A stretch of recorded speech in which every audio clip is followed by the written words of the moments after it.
Here's some advice from a fourth year senior in university on how to demolish school. If you are a high school student coming into university for the first time, you don't know where to start, or you are a university student and you want to just make an absolute academic comeback, this is the perfect video for you to watch right now. I can tell you right now, there's not going to be any visual effects. So if you want to go for a walk and just put this in your pocket, this will probably be one of the most valuable videos that you watch. If you don't know who I am, my name is Katkov. I'm the founder of UofTearless, a brand that I created to help students reach their academic peak. If you're new here, consider subscribing. I advise you guys like family members, so I'm not going to bullshit you. I'm not going to beat around the bush. So I came up with a list of 9 things that you can do to absolutely transform your life and make the greatest academic comeback of your life. The first one is going to be something that I don't hear a lot of people talk about, and it is to stop setting alarms. Understand that when you set an alarm, you are telling yourself that it is okay to go to bed late. It is much easier to wake up early than it is to go to bed early. So set an alarm for when you need it, for when you need to go to bed. This will help you wake up early. It's very hard to sleep in if you go to bed on time. People ask me all the time, Simon, how the heck do you wake up at 4:30 every single morning?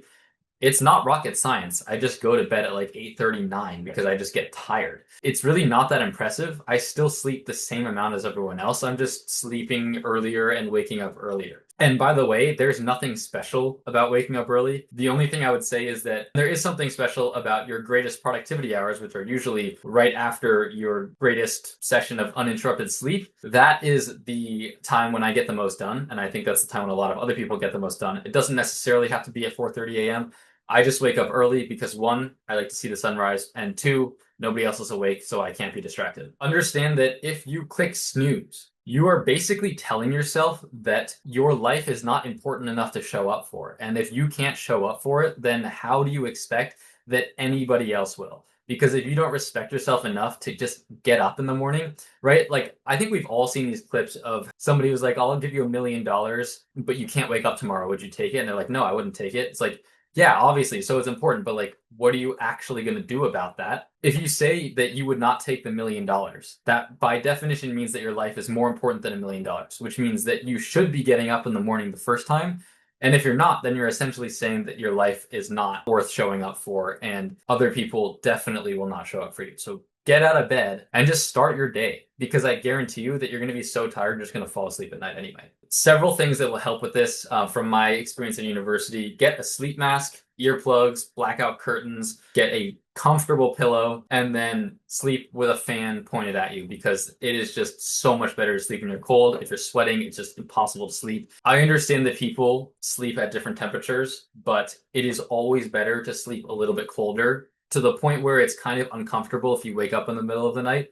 That helps you sleep so much better, and sleep will make everything easier down the line. I think like 50%, maybe even like 80% of your problems, or of my problems in all of university, have been solved just by getting better sleep. Let your body wake up when it's done resting. The second thing is that if you're struggling to come up with a solution to any problem, start by, instead of trying to figure out what works, make a list of things that you know not to do and that you know don't work. Because either way, in either direction, you are eliminating alternatives. So if you don't know what way to go in the positive end of, oh, I should be doing this, I should be doing this, like I don't know what to do, then just start by saying, I know what I shouldn't do. So if I were to approach an essay in school, it'd be like, okay, well, I don't know where to start, but like I know that I should probably not wait to look at it at the last minute, not plagiarize it, and I should not avoid getting help with it, because those are all things that are going to, really stop you from doing well on this assignment. So like, and then just take the opposite of it and do it. So like, if you're like, I shouldn't skip office hours, go to office hours. A lot of people, they're like, oh, I don't know what to do. Okay, well, like, what shouldn't you do?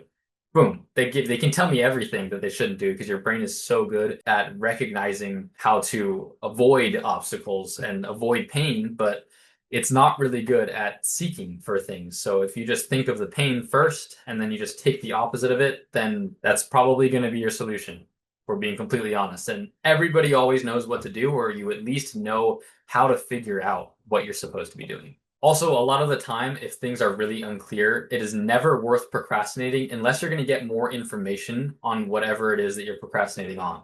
So if you're just waiting to make up your mind, if you're not going to get any new information, just make a decision and deal with the consequences. And if we were all to just decide, like deciding takes most of the time. If you can cut that decision time down, you can move so much faster. You can get way more things done. And if you know you're not going to get any more information, then making a decision now versus in the future is not going to make any difference. Just pick something and you'll find out if it's wrong sooner. Like, wouldn't you rather know that something doesn't work sooner so you can do the thing that works more? You also know that the way you are now is not the place that you want to be and not where you want to go, which means that you're only delaying the positive, and whether one is better or not, it doesn't matter. Just choose it so that you're not actively choosing the negative. One of my favorite quotes of all time is, what you're not changing, you're choosing. And in the same vein, if you ever make a decision more than once, then write it down and optimize it, because the odds are you're going to make it way more times in the future too. Make schedules, make procedures, whatever you have to do. Just eliminate the amount of decisions that you have to make so you can save them for all the really difficult problems to tackle. The deep thinking, if you were to write an essay, the deep thinking is like the interweaving of ideas and the connections between the points and the evidence that you're using. But, deciding what toothpaste to use, or like what angle you're going to hold your toothbrush at, or what shirt you're going to wear that day, like it really doesn't matter, guys. Just choose. Like, choose once, or just like pick something that's going to be the same every single day. Like, I wear the same you probably see me in this flannel almost every single video, because I just don't want to have to think about what I'm wearing. And like, no, I'm not trying to be like dressed like a billionaire, dressed like a million. Like, I don't care. I just don't want to have to pick things. Like, you're not going to get rich by deciding to only wear one type of clothing. You're not going to get good grades by dressing like the billionaire dress code of the same thing every day in school. That's not going to get you good grades. You might end up dressing that way because you're so focused on getting good grades. It's not causation. It's just try to minimize the amount of decisions that you have to make. And if you make them more than once, then just figure out a system so that you don't have to make it again. It's already chosen for you. Every single day, eat the same breakfast, eat the same lunch, eat the same dinner, wear the same clothes, walk the same route to work or to school. Decide what time you're going to leave the house. Like, literally everything, your morning routine, make it the same. Your wind down routine. Your wind down routine, by the way, on the last note, is way more important than your morning routine. My morning routine is I get up, I brush my teeth, I take a piss, and then I go straight to work, like in my office. My nighttime routine is way more elaborate. It's like an hour before I wind down, I do this, blah, blah, blah, and stretch out this foam roll of vagus nerve stimulator. It's a lot, but it really helps wind me down. And I spend way more attention on that than I do in the morning. Just get up and work. The work needs to be done. And you planning the work and thinking about the work are both not doing the work. People spend more time planning than they do actually doing. And that's why you get stuck. The fourth thing that I can recommend to you is, if you're not going to be tested on it in school, then never memorize anything that you can look up, because your brain is not meant to repeat things over and over again. What it is meant to do is to take a topic and connect it to something that you already know, and then that helps you internalize and shape the idea. But just repeating things over and over again, it's actually really bad at that, and it can't remember more than like 3 to 5 things. 7, I think, is the most in short-term memory. So you really just want to externalize all of those things that you don't need to have known. The idea of building a second brain, think of the internet as your second brain. It stores everything in the world. And now with AI, you literally don't even need to search it. You can just ask it to find things for you. It's like a librarian. Like, it knows where all the books are, right? It's so easy. Just type in, like, find me sources for this thing, and it'll just come up with sources. Like, you don't need to look for them. Use the tools you have, externalize things. Try to bring in things that are going to make you more efficient, but at the same time, try to do less. Bring in other things to take stuff off of your plate. Number 5, this is huge, and I think it's probably going to upset a lot of you. But don't hang out in the library with your friends. The reason for this is because you're going to convince yourself that you're doing work when you're not. We all do this. I used to do this back in first year. I used to pretend like I was working all the time. So I'd go to the library with my friends. We'd chat up a bit. We'd do some work for like 20 minutes, chat up again for another 20 minutes. Like, you know the drill. Get some food, go to the bathroom, like fill up my water bottle, blah, blah, blah. And we'd be there for like 4 hours, and I got maybe like an hour of work done. And you would be astonished by how little you actually work if you just set a timer and pause it every time you get distracted. I would recommend that you split it up. Hang out when you're doing something fun that's not in the library, because the library is not really fun. And then go to the library and just work. And if the person that you're working with does not make you want to work harder, does not explain things to you and make things easier, or does not push you actively, not just not getting in your way, but actively push you to do better, stop studying with them. You're better off studying alone because the cost of distraction from them is not outweighed by the benefit that they're providing you. If you think about everything on a grade point scale, maybe this person costs me 5%, but they give me 10%. That would be worth studying with them. But a lot of people will cost you like 30% and they'll give you maybe like 3. That is a terrible deal. I don't know why anyone would ever choose that. And a lot of the time, those friends that you see outside of class, those usually aren't the friends that you're going to want to see inside of class. A lot of the time, they're just acquaintances, and your really good friends are the ones who are going to understand, one, if you don't want to talk to them and hang out with them in the library, or two, if you want to actually work when you both are in the library. They're going to get it. They're going to help you out, and they're going to want you to do better because people are more willing to do things for other people than they are for themselves. So if not for yourself, then remove yourself from distracting others so that they can do better. Number 6, this one is huge. Half of the people you look around, 1 out of 2 of them is not doing it. When you create a positive habit, make sure you actually make it a habit. Don't just like start something and then be like, oh, I started this journey of like self-improvement and then I added in like working out this one day.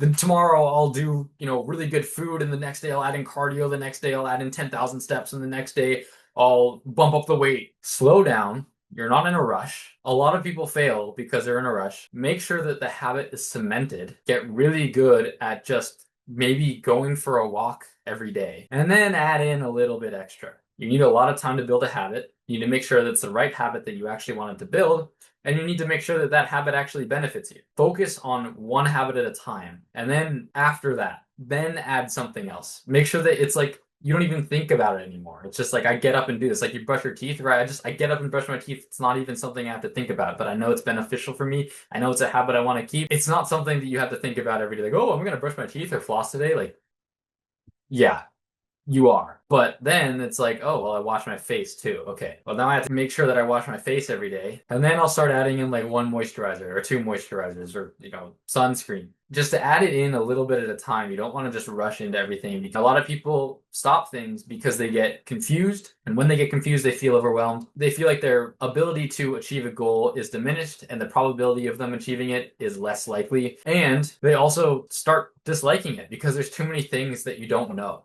And when you don't know something, you usually don't like it. Obviously, we like things that we're good at, and we probably don't really like things too much that we're bad at. If you are really good at memorization, you probably hate statistics. If you're really good at math, you probably hate multiple choice questions.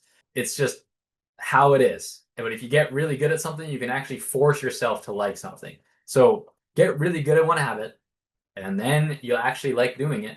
You'll see the benefit from it. Then you can add in something else.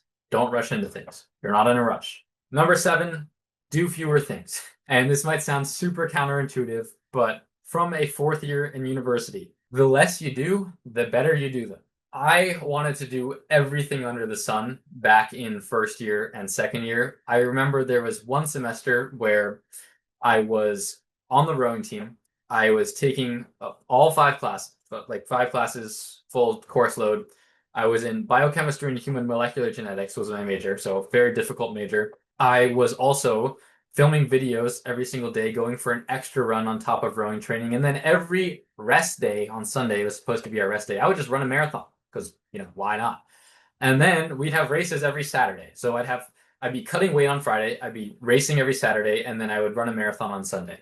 And then I would repeat that every single day, go through the week, be absolutely destroyed, and try to keep up with that. I also tried to start my first business way back then, and I was practicing piano 1 to 2 hours a day, so there literally was no time. And I also spent time talking to my friends, so I slept maybe 5 hours, burnt out, did everything terribly. Now, I'm running UofTearless, I'm on the rowing team, and I'm doing classes. And classes kind of interlink with UofTearless. So really 2.5 things, and I am freaking nailing it.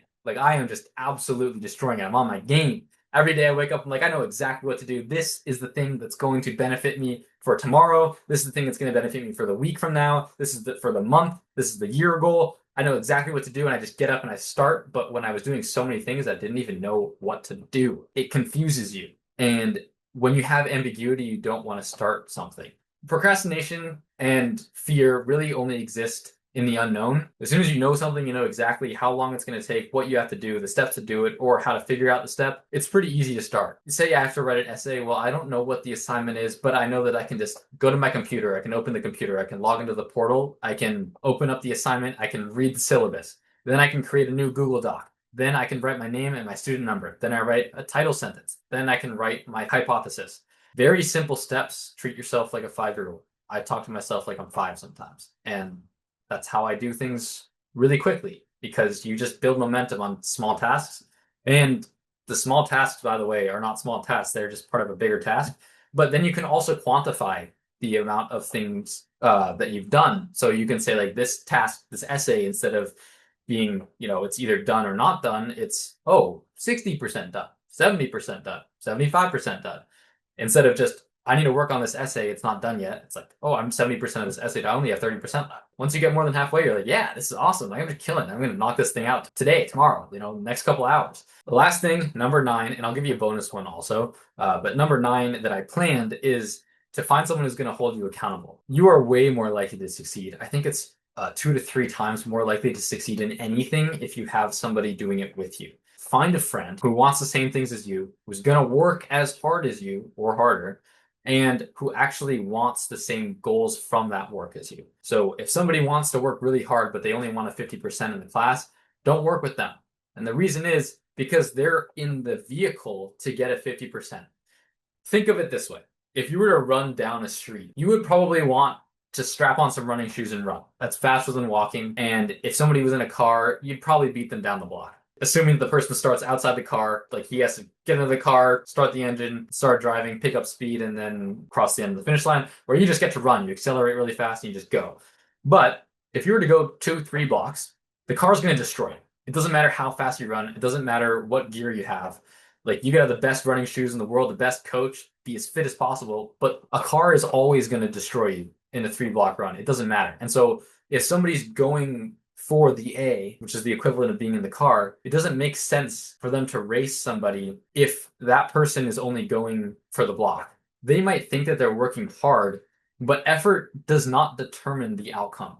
What determines the outcome is leverage. So if you have more leverage, that car, that motor, that's leverage, that is much more beneficial to producing more results, not necessarily faster, but more than the person who's running. They have their heart, they have their cardiovascular system, they have their legs. One's going to accelerate you much faster, but one is going to give you so much more in return. So it's not about effort. Return, by the way, the leverage is just how you study. So study better. You can go to lecture, actually understand what's going to be said, actually make sense of things when you write them on the midterm or the final. The other person's just going there. They're like, I go to every lecture. I study in the library for 8 hours. I'm like, I prepare a little bit before lecture. I go to lecture, do some review. The next day I do, like, maybe I work for 30 minutes on that course.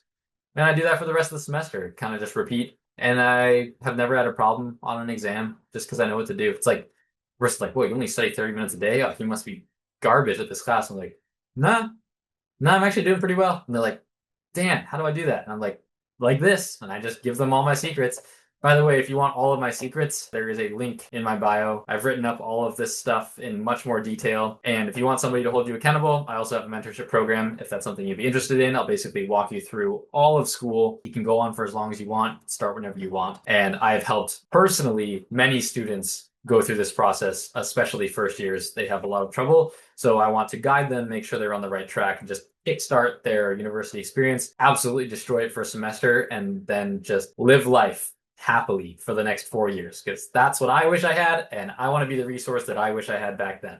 This last one, the bonus feature, is that procrastination often comes from a lack of self-identity. Procrastination directly comes from a lack of priorities, but your priorities are determined by your self-identity. If I identified as somebody who was an absolute demon video gamer, I'm going to be playing video games all the time. That is my priority. I don't care about anything else. If I identify as being the best student in the universe, I'm going to be studying all the time. I'm going to be constantly figuring out how to study better, and I'm not going to care about video gaming. So 2 different people, 2 different priorities, both are working equally hard. The video gamer is not going to want to study, and the studier is not going to want to play video games. That's just how it works. And so often I'll go through weeks of just identifying with one way. Like 1 week I'm a content creator, just absolutely grind, pump out tons of content. And the next week I'm like, oh crap, I have to catch up a little bit on school. Now I identify as the best student in the universe, grind school, caught up with both, and I kind of just cycle between them. You don't have to pick one forever. It's not how it works. You want contrast. You don't want balance, because balance is doing both things at the same time, and you can't do either one well. Instead, hyperfixate on one, finish it, hyperfixate on the other, then finish it. And this is going to shift your priorities.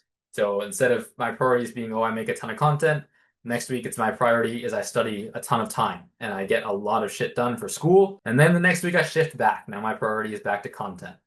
And it's because I identify as a content creator, and then I identify as the best student in the universe, the back to content creator. So with that, I will leave you. Thank you all for listening. If you made it this far, I hope you enjoyed. I hope you got a ton of freaking value out of this. Subscribe if you want more videos like this. If you're new to the UofTearless tribe, welcome. We love you. If you are an OG fan, thank you for all the support. I love you too. Hit that subscribe button if you're new, because I want you to be part of my UofTearless tribe family. We are the absolute best students in the universe, and everybody knows it, so you want to be part of it. Think of me as your university big brother. I will just give you all of the secrets that I know so that you can make your life easier. Also, check out the link in the description for more resources to make school suck way less, and I'll see you in the next one. Peace.